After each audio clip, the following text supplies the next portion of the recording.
Olá, queridos, sejam todos muito bem-vindos, conforme prometido por mim. Hoje a gente vai falar a respeito da tributação da economia digital, a tributação 4.0, a advocacia tributária 4.0, a tributação das novas tecnologias. Ou seja, o vídeo de hoje não tem nada a ver com a OAB de primeira e segunda fase, aquilo que normalmente eu venho aqui falar sobre concursos públicos. A gente vai falar a respeito de um tema da advocacia tributária, um tema que está na ordem do dia e que naturalmente, para quem tem interesse em ingressar na advocacia, começar a estudar temas e também para aquelas pessoas que precisam se especializar ou até para quem ainda tem tema de monografia e TCC para apresentar na faculdade, na graduação, esse vídeo então é para você. Bom, eu vou falar a respeito de algumas obras que eu acabei adquirindo por conta do estudo no mestrado, algumas obras que eu tive acesso, outras que eu ganhei, e a gente vai dizer a respeito do que os autores escrevem sobre essa tributação da nova tecnologia. Significa que nós vamos discutir, falar, apontar para vocês quais autores e como são desenvolvidos alguns artigos que vão naturalmente debater a tributação, seja de ICMS ou ISS, ou mesmo através da competência residual da União, que é outorgada então de forma específica à União, aquela prevista pelo artigo 154, inciso 1 da Constituição Federal. Estou falando a respeito de uma disputa de competência pela arrecadação do tributo que é travada entre estados e municípios nessa nova tecnologia, nessas novas tecnologias, no desenvolvimento de novos serviços, no desenvolvimento de novas formas de comunicação ou telecomunicações. Nós vamos falar então a respeito da possibilidade que nós temos de pensar sobre óticas diferentes com relação à grande evolução econômica, à evolução dos serviços. Lembra então a respeito do serviço de streaming, que naturalmente há 10 anos atrás não se pensava no serviço de streaming, mas que agora, naturalmente, nós estamos muito longe de pensar em comprar, em adquirir CD e DVD, porque nós temos serviço de streaming de música. Então o Spotify, a Deezer, Google Play, Amazon Prime, Amazon Music, que fazem com que a gente não tenha mais um estímulo em adquirir o CD e DVD. Ou seja, não há mais a tributação por ICMS, a gente está pensando no streaming. E aí nós temos a polêmica Lei Complementar 157 de 2016, que inseriu na lista anexa à Lei Complementar, em especial no item 1 da lista anexa, que trazia os serviços de informática e congêneres, a possibilidade do serviço de streaming, de música, de vídeo, de textos, serem objeto de tributação por ISS, chamando, portanto, a competência dos municípios. Lembra que todas as possibilidades que nós tivemos de conflito de competência devem necessariamente serem sanados, ou objeto de eficácia, objeto de validação por meio de lei complementar. É o que dispõe o artigo 146 da Constituição Federal de 1988. Mas antes da gente falar a respeito disso, quero dar uma dica de como você pode adquirir livros nesse momento de pandemia, um pouco mais baratos, um pouco mais em conta, né? Se você tiver interesse em adquirir algumas obras nesse momento. Eu falo isso porque havia uma indicação lá do mestrado, que é um livro basilar de direito constitucional, que é a obra do professor José Afonso da Silva. A obra tem por título Aplicabilidade das Normas Constitucionais. Este livro aqui eu achei no sebo por até R$153. Eu consegui lá em um dos sebos, porque eu entrei lá no estantevirtual.com.br, é muito legal o site da Estante Virtual, eu achei um dos sebos vendendo esse livro por R$15. A livraria era de Niterói, eles me mandaram o livro embaladinho, tudo certinho. Lembra que para você fazer compra em sebo, você precisa saber que tipo de livro você aceita receber. Se você aceita que as páginas estejam amareladas, se você aceita que as páginas estejam rabiscadas, se tem algum apontamento daquele que ficou com o livro durante um tempo, ou por aquelas mãos que passaram, o livro pelas mãos que passaram aquela obra. No meu caso, eles tinham feito apontamento e cumpriram direitinho com o que eles tinham dito. Eles disseram que o livro estava com as páginas amareladas, mas o livro não continha, de fato, nenhum rabisco, não estava sublinhado e nem estava comentado. E de fato o livro chegou assim direitinho para mim. É uma livraria de Niterói, até postei lá no meu stories também, no @betaboldrin, caso você queira me seguir ou me siga pelo Instagram. Eu fiz a postagem e marquei a livraria porque ele chegou nas condições em que eles haviam prometido. Ou seja, entra na estante virtual, dentro da estante virtual você vai ter vários sebos diferentes e ali você vai ter a proposta de muitos valores diferentes, mas são diferentes mesmo, do mais alto ao mais baixo.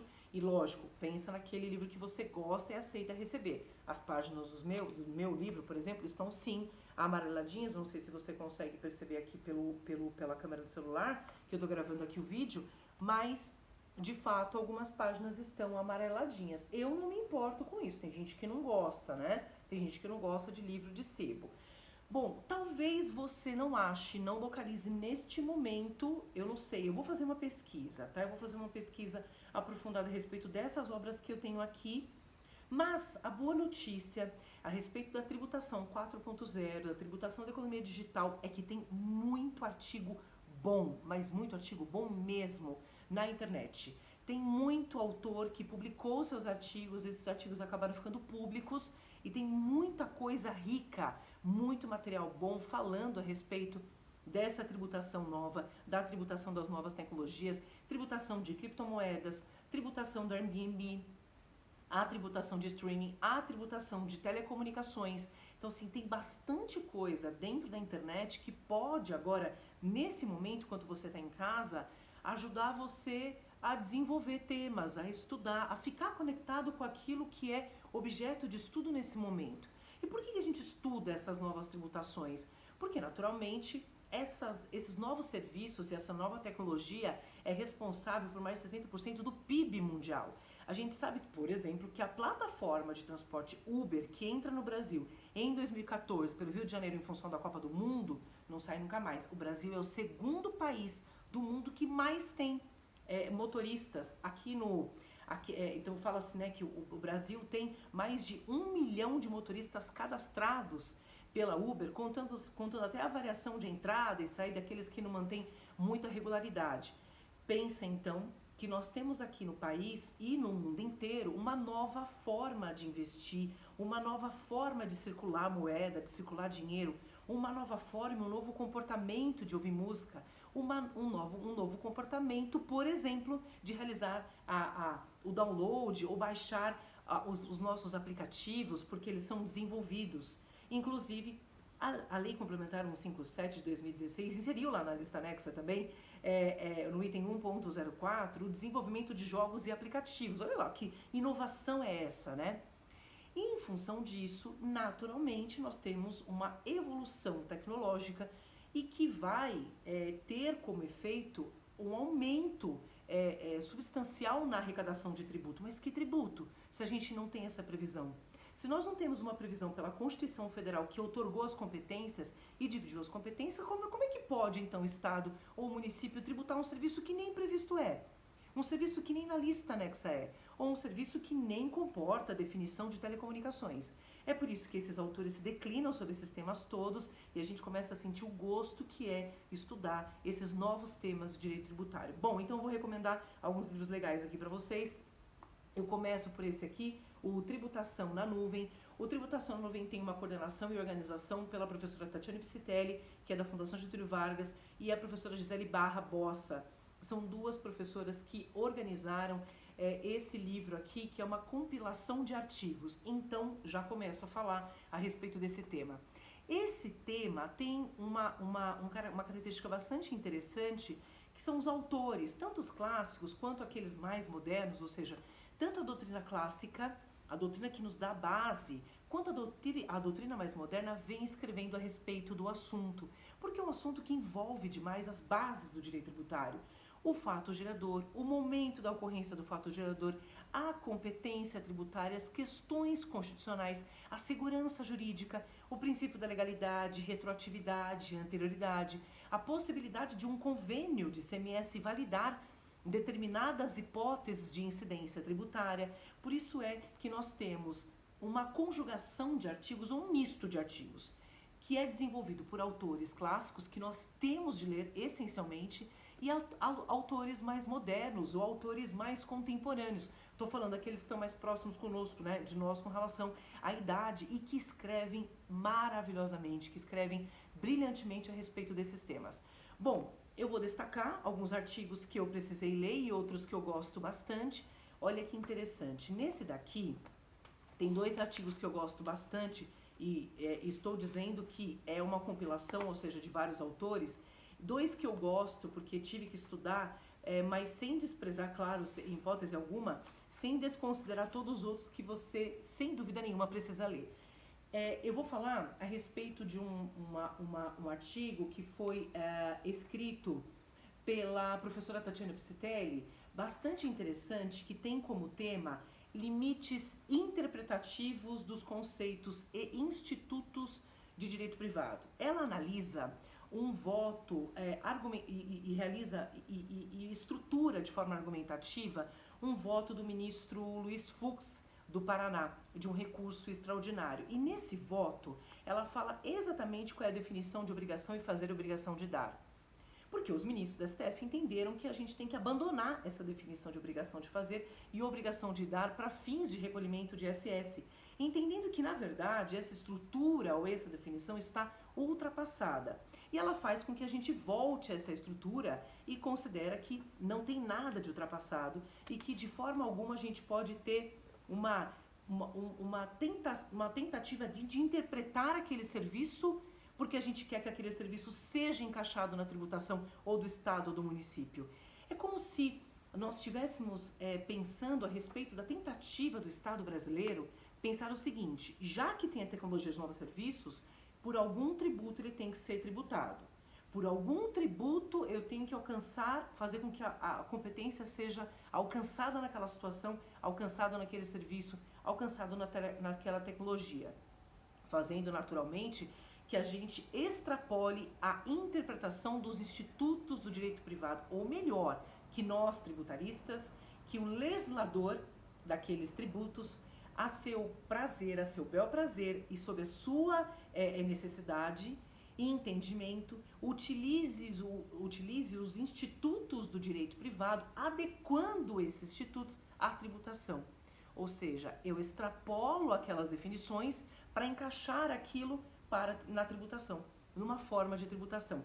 Esse recurso extraordinário, que é do Paraná, o 65703, é alvo, né, desse desenvolvimento de obrigação e fazer e obrigação de dar, que foi naturalmente criticado pela professora Tatiana Piscitelli sob o ponto de vista jurídico, argumentativo, interpretativo, e a gente percebe então uma visão também do ministro Roberto Barroso que segue, né, o voto do relator, entendendo que a gente tem que superar esses limites de interpretação da obrigação de fazer e obrigação de dar. Acho que esse é um artigo muito importante, bastante rico, né? Que fala a respeito da obrigação de dar e fazer. Eu acho que esse é bem legal a respeito dessa obra aqui, mas olha que legal. Essa obra ela tá dividida em pontos bastante importantes e diferentes, porque ela vai falar até a respeito daquilo que não é uma interpretação nacional sobre esses serviços, né, desses serviços. Então ele vai falar sobre conceitos, na parte primeira do livro, sobre conceitos tecnológicos fundamentais da computação na nuvem. Depois, a computação da nuvem, mas com relação ao comportamento internacional, a gente tem direito comparado, aqui é bem legal.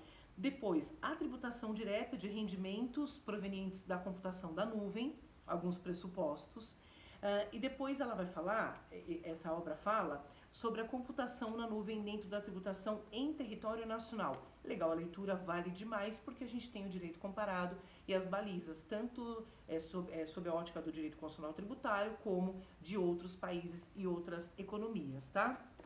Depois, essa daqui que eu ganhei de presente, no meu aniversário, que é a tributação 4.0, a respeito de um autor que é extremamente clássico, claro, que ele escreve sobre vários temas diferentes, distintos. Estou falando do professor Paulo Caliendo, que sempre que se propõe a escrever a respeito de um instituto diferente, uma tentativa de tributação, faz isso muito bem e faz com que a gente saia do nosso, acho que da nossa caixinha, né, daquilo que a gente passa a estudar no dia a dia e talvez não se propõe a estudar nas outras obras. O professor Paulo Caliendo fala sobre a tributação e a inteligência artificial, a possibilidade da tributação nos processos de execução fiscal, por exemplo, a aplicação da inteligência artificial em determinadas rotinas que podem ser consideradas enfadonhas, repetitivas, mas ele faz o alerta do ponto positivo e negativo da inserção da inteligência artificial dentro do direito tributário, porque o direito tributário, segundo ele, e também concordo, tem de sempre ser enxergado sob a ótica dos direitos fundamentais, ou seja, o direito tributário tem que respeitar, em prima facie, os direitos fundamentais preconizados pelo artigo 5º da Constituição Federal e, naturalmente, por outros artigos, né, da Constituição Federal de 1988. E eu dou também destaque para um outro artigo bastante interessante, que fala da reforma tributária. Esse livro está dividido também em 3 partes, e uma das partes traz a necessidade de se tratar a tributação 4.0, o direito tributário inovador, mas sob a ótica e prisma da reforma tributária. Alguns autores defendem a reforma tributária e outros autores falam sobre a impossibilidade, a desnecessidade ou mesmo a inconstitucionalidade da reforma tributária, fazendo com que naturalmente a gente tenha a possibilidade de ler, né, as críticas e as conclusões dos autores das principais reformas que estão sendo propostas, né? No Estado brasileiro, acho que a reforma ainda pode passar esse ano, viu? Não sei não. Bom, mas aí eu queria que você tivesse como base alguns clássicos importantes. Então, eu trago aqui o livro da professora Regina Helena Costa, que é a doutrina dela de direito tributário, e que naturalmente essa doutrina tem o objetivo de trazer a Constituição Federal e o Código Tributário Nacional.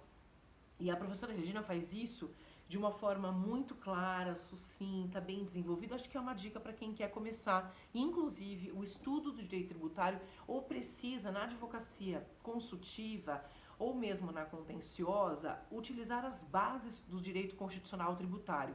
Obra extremamente rica que aborda os temas de uma forma muito vertical e de uma forma muito fácil de ler. E eu acho que talvez seja esse o ponto, né, do direito tributário. Obras que são fáceis de ler, assimilar e conjugar. E que já trazem para você, naturalmente, o direito constitucional sempre muito casado com o direito tributário. E falo isso também do livro de CMS do professor Roque e Antônio Carrasa. Em vários outros vídeos, eu vou falar sobre outras obras. Estou falando porque o ICMS aqui é basilar. Aqui, nessa obra do professor Roque Carrasa, e no livro de direito do curso, né, Direito Constitucional Tributário, que eu também ganhei de presentes daqui, ele vai trazer todos os princípios e o que é básico e basilar do direito constitucional que a gente tem que saber para que, de fato, essa nova tecnologia seja objeto de tributação. Então, nós vamos ter esses autores trazendo para nós toda a estrutura clássica do direito tributário, sempre aliado naturalmente ao direito constitucional tributário, e já deixo a dica aqui também da obra do professor Geraldo Altaliba, que eu tenho um livro fininho, excelente, excepcional, professor Geraldo Altaliba, que escreve sobre o fato gerador, a incidência tributária, as hipóteses de incidência tributária.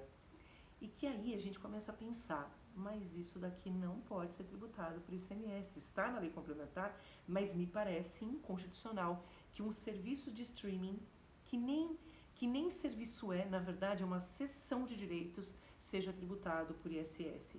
A cessão de direitos é tratada pelo direito civil e não pelo direito tributário. É por isso que essas bases, né, essas obras basilares fazem com que você consiga raciocinar a respeito da constitucionalidade ou inconstitucionalidade de algumas normas, né, e tentativas de tributação. Vou falar sobre esse daqui, esse aqui é um investimento um pouquinho mais alto, né, eu acho que é do mercado, é um dos livros mais caros que trata, né, da tributação na economia, da tributação da economia digital, organizado pelo professor Renato Vieira, Ricardo da Silveira e Alexandre Monteiro. Esses 3 são os coordenadores e nós temos assim uma compilação de artigos riquíssimos. Escrevem aqui autores muito famosos, autores do direito tributário e doutrinadores do direito tributário que a gente tem que ler. E ao mesmo tempo nós temos autores não dos clássicos, mas dos contemporâneos, como o professor Caio Takano, gosto muito daquilo que ele escreve, Caio Augusto Takano. E ao mesmo tempo eu tenho os clássicos como por exemplo o José Eduardo Soares de Mello escrevendo aqui nessa obra. Acho muito legal, a gente tem um artigo muito legal do professor Leonardo Aguirre de Andrade aqui, que traz um artigo sobre o título de Tributação de Negócios Desenvolvidos por meio de aplicativos associados aos serviços de hospedagem no Brasil. Estou falando, por exemplo, do Airbnb. Nós temos outras plataformas, mas essa é a mundialmente mais conhecida e no Brasil a mais famosa também, tá? Então, eu acho que algumas possibilidades da gente começar a estudar essas formas de tributação. Deixei marcado aqui também do professor Heleno Taveira Torres, que é professor da Universidade de São Paulo, da USP, e que também escreve maravilhosamente sobre alguns temas tão profundos e de forma tão diversa como o professor Paulo Calhendo e tantos outros autores, né? Eu entendo, assim, na minha humilde opinião, que merece destaque um artigo dele que fala sobre o ICMS, sobre a divulgação de material publicitário na internet por provedor. A possibilidade de tributação por ICMS, tratando da possibilidade ou impossibilidade, constitucionalidade ou inconstitucionalidade da tributação por ICMS. Desses anúncios, por exemplo, que a gente faz lá no Google para vender mais o nosso produto. Pois é, entendem alguns autores que se trata de telecomunicação, independentemente da relação entre o emissor e receptor da mensagem, independentemente da identificação, se aquele receptor da mensagem é ou não identificável, entendendo que se há uma onerosidade num contrato, necessariamente incide ICMS. Outros autores entendem que não. Entendem que necessariamente para que haja tributação de ICMS na telecomunicação, tem de haver uma relação entre o receptor e o emissor da mensagem. E que esse receptor da mensagem tem de ser identificado, ou pelo menos identificável. E que a exposição de banners, a exposição de black lights, front lights, ou desses anúncios, por exemplo, como o Google AdWords, pouco importam para a tributação de telecomunicação, já que nós temos necessariamente de ter um contrato oneroso, mas que envolva o emissor e receptor, sendo o receptor necessariamente identificado.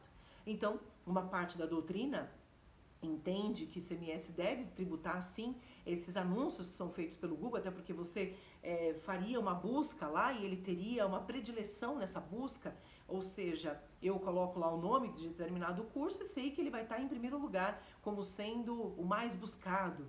E aí eu encontro, né, e tenho um chamariz para que aquele anúncio chegue até mim. E em função disso, alguns autores entendem que isso é uma mera disponibilização e nem tributação seria gerada por esse serviço, tendo em vista a falta de competência na atividade de telecomunicação quando há esse serviço ou essa propaganda, que nada mais é do que uma propaganda publicitária e não serviço de telecomunicação, tá? E aí, por fim, que eu queria colocar, eu queria deixar aqui também, esse livro aqui, esse da professora Tatiana que a gente tinha falado lá, a professora Tatiana é responsável, né, por alguns livros que falam sobre isso, a respeito das criptomoedas. E a professora Bettina Gruppenmacher, que é uma professora lá do Rio Grande do Sul, apesar dela ser formada pela PUC de São Paulo, ela fez o pós-doc dela na Espanha, e ela é uma professora bastante simpática, sabe, delicada, legal, didática, e ela escreve como ela fala, ela escreve como ela se comunica. Acho que eu vou dar destaque aqui para um artigo que eu gosto bastante da professora Bettina, que é a tributação do streaming. E a professora Bettina, ela aborda, né, nessa obra aqui, junto com a professora Tatiana, que fala sobre outros artigos, inclusive de criptomoedas, ela aborda a forma de definição do streaming e traz uma definição fazendo com que aquela definição tecnológica ganhe uma definição jurídica, sem alterar esse conteúdo, o Instituto de Direito Privado, que já está definido lá pelas telecomunicações, ou seja, pela tecnologia, né? Então, acho que um dos pontos mais interessantes e mais legais da compilação desses livros não é ficar pensando, meu Deus, olha só, eu tenho que fazer uma biblioteca gigante, imensa. Mas é que pensar nesse momento, você consegue se inserir em novas formas de estudo durante esse momento da pandemia. E mais do que isso, você se interessar por assuntos que naturalmente vão fazer com que você tenha um upgrade na sua carreira, um upgrade no seu currículo. Participar de congressos, participar dessas aulas à distância que tem acontecido, então sempre ficar de olho em institutos que fazem, né? E que fazem com que o aluno tenha essas distâncias encurtadas e que esses autores sempre de forma muito simpática, de forma muito delicada, né? Estou falando com relação à professora Isabel Dese, professor Roque Antônio Carrasa, professor Heleno, professor Ivisgandra Martins, esses professores que têm conseguido chegar ou fazer chegar a comunicação. O pensamento deles, o posicionamento, que pode não ser o posicionamento que você adota, mas acho que são formas que a gente tem que começar a pensar em estudar. Novos formatos de estudo, né? Fazem com que a gente desenvolva o pensamento. Lembra que muitos artigos estão na internet, você consegue baixar e acessar esses artigos e ter noção do que é que o direito tributário está fazendo. O último congresso do IBET que eu tive a oportunidade de comparecer em outubro do ano passado, falava exatamente a respeito, ou tinha painéis muito diversificados a respeito da tributação da nova tecnologia. Lá, inclusive, foi que foram debatidos pelos grandes autores brasileiros, professor Paulo de Barros Carvalho, professora Isabel Deres, professora Visgandra e alguns ministros da STJ e muitos autores, professores de grandes universidades no Brasil, a respeito da criminalização, da declaração e não recolhimento de ICMS, a criminalização identificada para, direcionada, né, aos sócios, aos diretores ou aos gestores. Veja que um congresso traz muita riqueza, porque há 2 dias, né, que antecipavam ali o congresso, a gente tinha uma definição e uma decisão do STF criminalizando a conduta do sócio, administrador e diretor que declarava ICMS, mas não recolhia o tributo. Inclusive, imputava e identificava que esse tipo de conduta era considerada crime de apropriação indébita. Então, olha que interessante pensar nessas novas formas, né? Acho que seria interessante a gente pensar em tudo aquilo que está disponível na internet, porque tem muito conteúdo de graça e bom dos institutos, das pós-graduações que deixam aulas em aberto ou abertas para que você consiga ter acesso a esse conteúdo. Bom, era isso que eu queria falar a respeito dessas obras. Tendo alguma dúvida, pode mandar pergunta aí, coloca nos seus comentários que eu faço questão de responder. Se inscreve no canal, deixa like se você quiser, se quiser dislike também não tem problema nenhum. Coloca aí aquilo que você achou, faz seus apontamentos. Se quiser dar dicas, ideias de temas, de vídeos que você queira ver aqui no meu canal, no Tributário 360, fica à vontade. Beijo grande, até mais, muito obrigada, a gente se vê.